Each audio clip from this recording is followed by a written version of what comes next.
Fellas, welcome to What Your DBD Playstyle Says About You, Part 3. If you're new to the series, click up top here for Part 1, but without further ado, let's get into this shit. First up, the sandbagging teammate. This is the teammate that doesn't necessarily quit the game from being shit, but instead tries to cost their teammates the game because they're shit. If this is you, you're a narc. You are probably the type to tell the teacher on everyone in school, nobody trusts you, and you're likely just a whiny bitch. I'm struggling to find redeeming qualities for this person because they're literally betraying their team because they're throwing a fit, which is small dick behavior. But on the side note, when you have the sandbagging teammate and the killer ain't fucking with it and kills the sandbagger instead and lets you go, mwah, chef's kiss. Up next, we've got the killer that hits on hook. If you hit on hook, it's usually because you just got embarrassed by the survivor. Either they ran you for a long time or hit you with a bunch of stuns and shit. If you do this, it's because you're insecure about yourself. You probably feel powerless in your real life and use this as an outlet to get back at the world.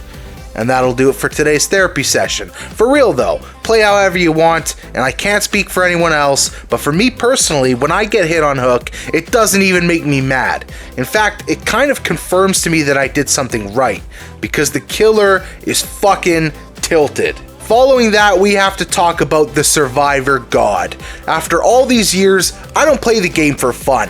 I play the game because I have a problem, and I'm not willing or equipped to fix it. So, because I'm playing out of necessity and not a sense of enjoyment, I love having this person on my team. I don't have to do shit, except maybe get an endgame save on them once the killer eventually does get them down, start smacking them on hook and camping and stuff like that. You know what it is. This is like the person you paired up with in school for a project that just did the whole thing themselves and still gave you credit.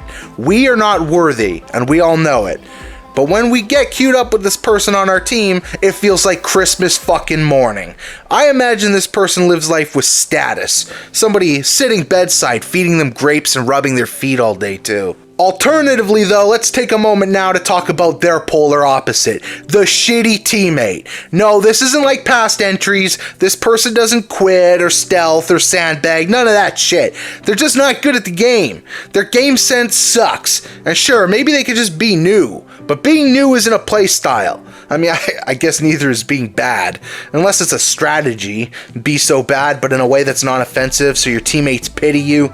Regardless though, this person, you do feel kind of bad for. Don't get me wrong, it's still a facepalm moment when you're a bee's dick from endgame, and they get grabbed off the last gen at 99%, instead of just baiting the hit, and then the killer now has a chance to go kick it with pot before you can get there and finish it. But then they go into endgame chat and they own it and they apologize, and you just can't stay mad at the son of a bitch.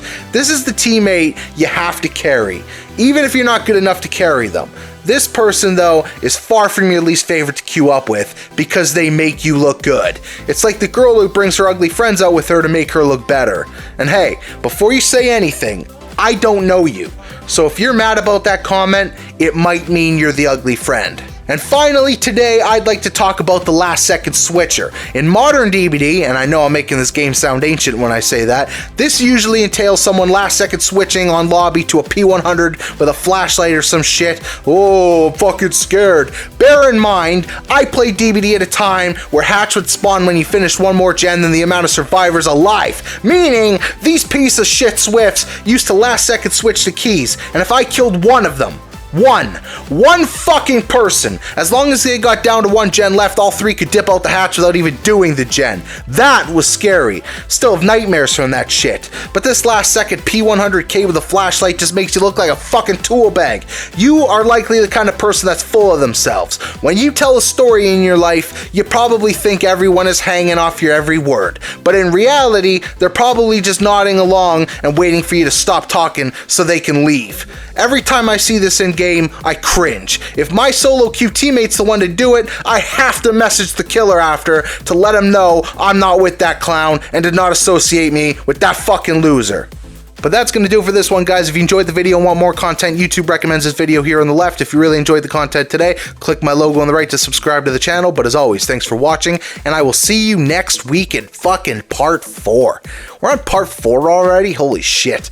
Alright, guys, have a good one. I'll see you next week.